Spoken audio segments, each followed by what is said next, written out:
Hey guys, welcome back to my channel. It's Chloe, and if you're new here, I make videos about my life. And in today's video, I'm going to be talking about how I started my own in-person business. I know a lot of YouTube videos talk about how they started their online business, but I wanted to start my own in-person business so I could reach more of my audience in the town that I live in. So, the first things first is you start off with $100. With this money, it's a very low amount of money, but with this money, you're going to purchase your inventory. So, on top of that, you have to really focus and tell yourself, what do I want my business to be about? What am I going to sell? What will people buy? So ask yourself some questions before you start your business instead of just trying to go in and say, oh, I'm going to make money. If you have that mindset, then you're not going to achieve what you want and you're not going to be successful if the only reason you're doing this is for money. It has to be something that you truly believe in and that you're really passionate about. I'm looking down at my notes, so that's why I'm looking down. So the second thing is, once you purchase your inventory, to find certain vendors that you're going to continue to purchase from. Now for me, for example, whenever I started off, I purchased off of Amazon, Etsy, and wholesale vendors. So on Amazon, actually, if you're starting up a boutique and you're going to sell some clothes, accessories, etc., Amazon actually has wholesale prices on a lot of things. Like, for example, they have sunglasses, jewelry, rings, purses, etc. that you can buy in wholesale for a lower price. Also, my business, I make earrings and jewelry, and I've also gotten into doing resale. And I also make gift baskets. So I kind of do a wide variety. I try to focus on what I know people will purchase in my area and what people like. And whenever you're starting up your business, you need to purchase the basics. So for my jewelry business, I was going to make leather and wooden earrings, and that's what I make. So I was like, okay, well, what do I need? Make a list. Sit down, make a list. So I needed a leather hole punch. I needed jewelry tools like pliers. I needed jewelry accessories like jump rings, fishhook earrings. I needed leather, and I needed the wood pieces. And I found a lot of the stuff on Amazon, like the tools and stuff on Amazon. They have kits, earring beginner kits for like $15. The leather hole punch was $10, and I'm still using the same one. And most of the earring kits, they come with the pliers. And you can also purchase your leather off of Amazon, your startup. That's what I did whenever I started. I just purchased like 2 or 3 packs of some startup leather. And that was enough to get me started, but I also found that on Etsy, you can find leather for a cheaper price and more fashionable pieces of leather. Also, you're going to need packaging. Even though you're selling in person, you don't just want to hand it to your customer. You want it to look professional. So I use earring cards. They're on Amazon, like a 500 pack for $15.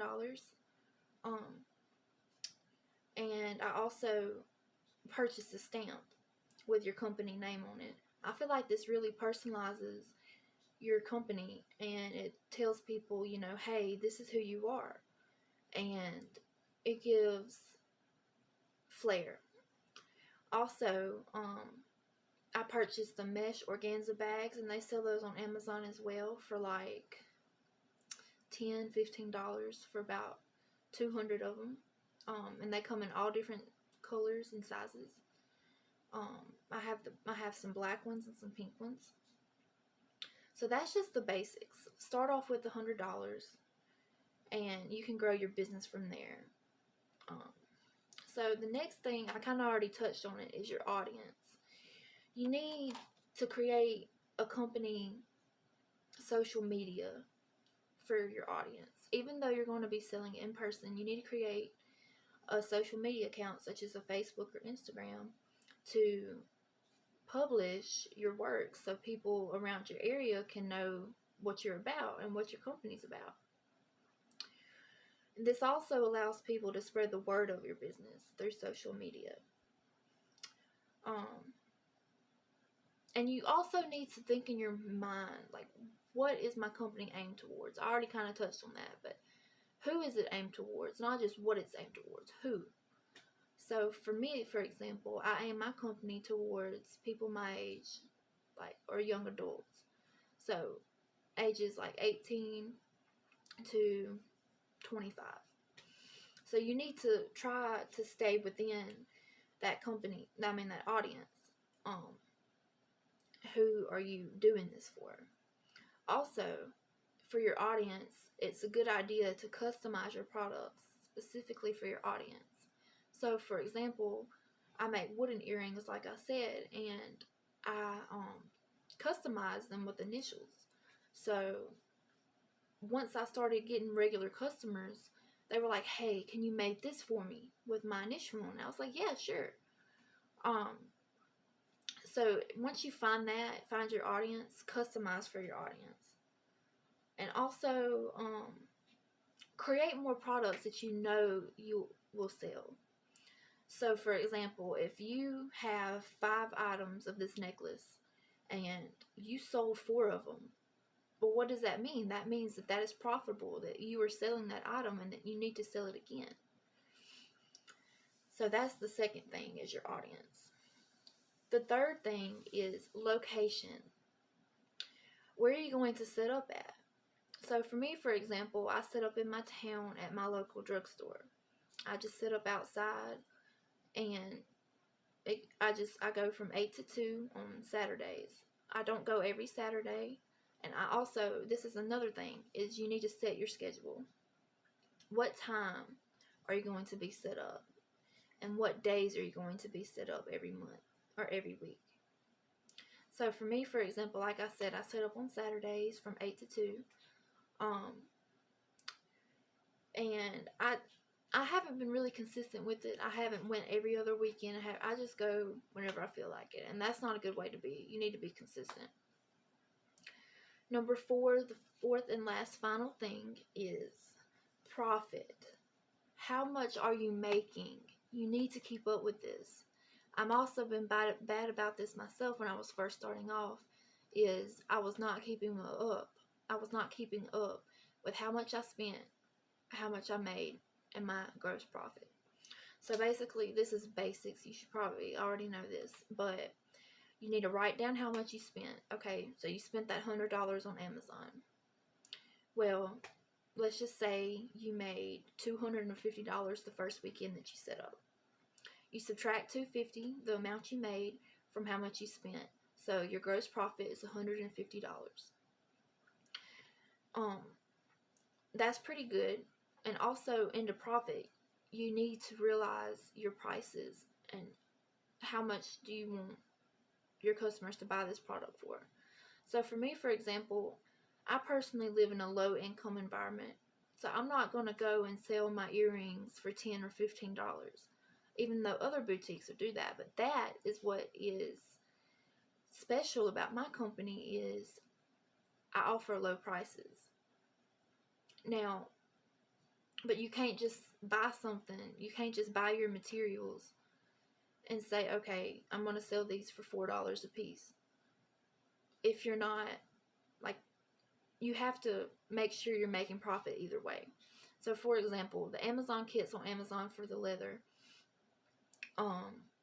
kits, they're about $15.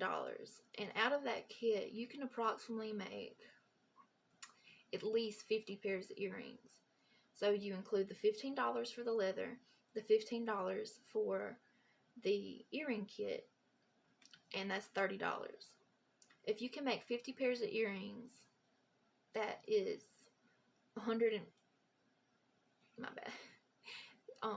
that's $150. So what you want to do is you want to say, okay, well, you need to calculate, how much am I going to sell this product for? So that's another really important thing, is when you're calculating your profit, you need to make sure that you're making back more than what you spent. And also, you need to invest back at least 30 to 50% of your gross profit back into your business. I know that you just want to keep all the money, but you're not going to keep your business going. Like, you need to flow. Flow is a very important aspect of having a business, is flow.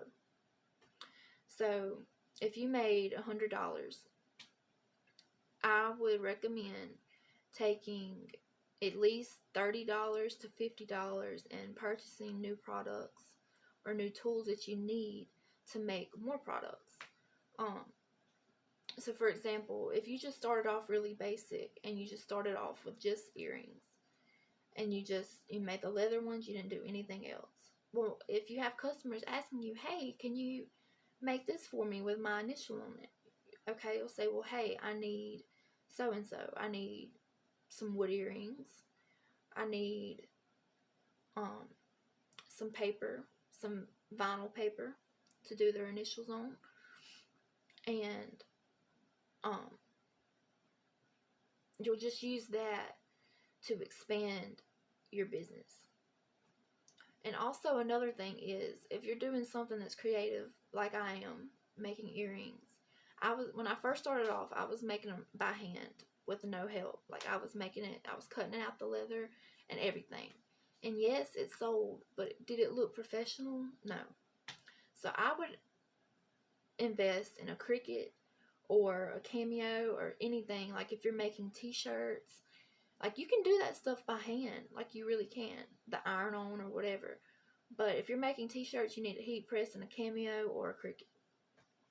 So I purchased, and that's an investment. Yes, it's expensive, but you need it in order for your stuff to look good.